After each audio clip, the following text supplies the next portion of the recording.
आज नेपालगञ्जमा चक्रबम आउँदा एकदम रमाइलो भयो। त्यसैले म कहाँ जाँदैछु भनेर त हजुरहरूले थाहा नै पाइसक्नुभयो होला।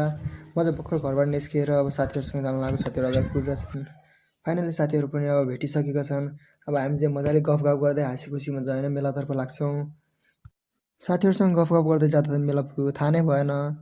त्यतिकैमा हाम्रो साथीले चाहिँ टिकट काटेर लिएर आउँछ। त्यसपछि हामी सबैजना साथीहरू टिकट काटेर भित्र जान्छौँ। भित्रमा त एकदम रमाइलो रहेछ, भिड पनि रहेछ। यहाँ चाहिँ लन्डन ब्रिज पनि बनाएको रहेछ अनि एकदम राम्रो राम्रो दृश्यहरू रहेछ। त्यतिकैमा हामी भित्र पनि पस्यौँ। चक्रबम कति बेला आउला र रमाइलो गरौँला भनेर मेरो खुट्टा सकसकाइरहेको थियो। यिनीहरू चाहिँ भाषण गरेर बसिरहेको थिए। त्यतिकैमा चक्रबम पनि आउँछ अनि सबैजनासँग टिकटक बनाउन लाग्छ। हामी पनि मजाले खुसी भएर टिकटक बनाएर आएको हुन्छौँ। अब एकैछिन सबैजनाले महोत्सवको रमाइलो हेरौँ है त।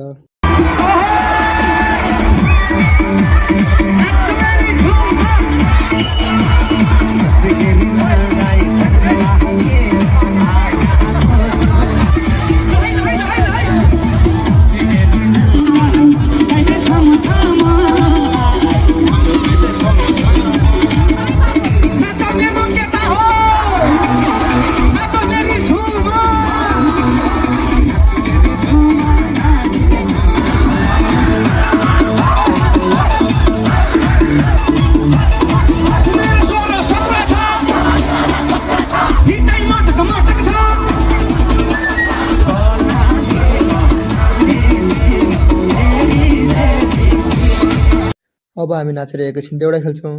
चक्रबम आएको दिन त देउडा नखेल्ने त कुरो नै भएन। सबैजनाहरू एकदम रमाइलो गर्दै देउडा खेलिरहेको थिए।